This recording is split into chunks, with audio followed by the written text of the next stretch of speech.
नमस्कार किसान साथियों, स्वागत है आप सभी का एक बार फिर से मालवा की खेती यूट्यूब चैनल पे। किसान साथियों, आप वीडियो में देख पा रहे हैं सोयाबीन की फसल जो आपको लग रही होगी बिल्कुल बाज, क्योंकि इसके फूल और फलियां सभी इल्लियाँ खा चुकी है। कई क्षेत्रों में इल्लियों का भयंकर अटैक हुआ था और कुछ किसान भाइयों ने इसका नियंत्रण कर लिया, कुछ से नहीं हो पाया।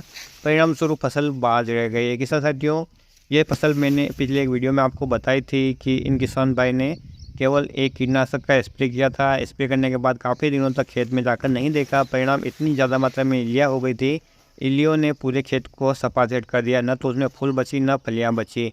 अब किसान साथी ने इसमें कीटनाशक का स्प्रे किया है 2 से 4 रोज़ पहले, और किसान साथियों आप देख पा रहे हैं कि इसमें फिर से फूल निकलना शुरू हो चुके हैं। जैसा कि मैंने पिछले एक वीडियो में आपको बताया था कि सोयाबीन की फसल कभी भी अपना वंश नहीं खोती हैं। ये अपना जो खर्चा है वो निकाल कर दे देती, बस इसकी केयर करनी पड़ती है। सोयाबीन की फसल में बाढ़ रहने के मुख्यतः 2 कारण हैं। पहला कारण है भयंकर रूप से कीटों का या इल्लियों का प्रकोप हो जाता है, जिससे इल्लियाँ, फूल और फलियाँ सभी खा जाती हैं। दूसरा होता है किसान साथियों, जब आपकी फसल फ्लावरिंग अवस्था में है और उस समय लगातार बारिश होती रहती है, तो बारिश से जो फूल हैं वो झड़ जाते हैं, वो गल जाते हैं और ड्रॉप हो जाते हैं। परिणाम स्वरूप फसल बाज रह जाते हैं। लेकिन किसान साथियों, यदि आपकी फसल इस समय 60-65 दिन की अवस्था में है और लेट पकने वाली वैरायटी है और इस समय आपकी फसल बाज है, फसल बिल्कुल स्वस्थ खड़ी है, उसमें किसी प्रकार की कोई रोग का अटैक नहीं है, तो आपकी फसल में फिर से फूल और फलियाँ आ सकती हैं। हालांकि वो उतनी ज़्यादा मात्रा में तो नहीं होगी, लेकिन आपकी फसल का खर्चा जो अभी तक आपने लगाया है वो निकल सकता है। बस ध्यान आपको ये रखना है कि इसमें अब कीटों का प्रकोप ना हो और रोगों का प्रकोप ना हो। और किसान साथियों, अब इसमें आपको ज़्यादा खर्चा भी नहीं करना है। और यदि आपकी फसल बिल्कुल हरी कच्च खड़ी है और उसमें कीटों का अटैक नहीं है, फंगस का अटैक नहीं है, तो आप केवल NPK 18-18-18 का प्रयोग कर सकते हैं किसान साथियों, क्योंकि फूल और फलियाँ बनाने में पौधे की काफ़ी सारी एनर्जी व्यर्थ हो चुकी हैं और अब पौधे को थोड़ी एनर्जी की आवश्यकता है। तो आप इन पोषक तत्व देकर अपनी पौधे की एनर्जी थोड़ी बढ़ा सकते हैं, ताकि इसमें थोड़ी मात्रा में फिर से फूल और फलियाँ निकल सकें।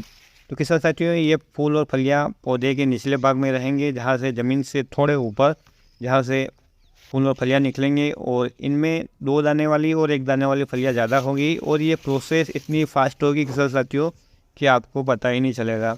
ये यानी कि इसमें एकदम से फूल आएंगे, एकदम से फूल से फलियों में भी कन्वर्ट हो जाएंगे और फलियों में दाना भी बढ़ जाएगा। दाना बढ़ेगा, वो बोल्ड बढ़ेगा। और किसान साथियों, ये जो फसल है आपकी 10 से 15 दिन लेट चली जाएगी, क्योंकि यदि आपके खेत में यदि पहले के फूल और फलियाँ होती तो अब तक उनमें दाना बढ़ना शुरू हो चुका होता। लेकिन चूँकि अब फूल निकलेंगे, फिर फलियाँ बनेंगी, फलियों में दाना बढ़ेगा, तो हो सकता है आपकी फसल 15 से 20 दिन भी लेट हो जाए। लेकिन इतना मुझे विश्वास है कि खर्चा निकल सकता है, क्योंकि ऐसी कंडीशन हमारी भी हुई थी एक बार।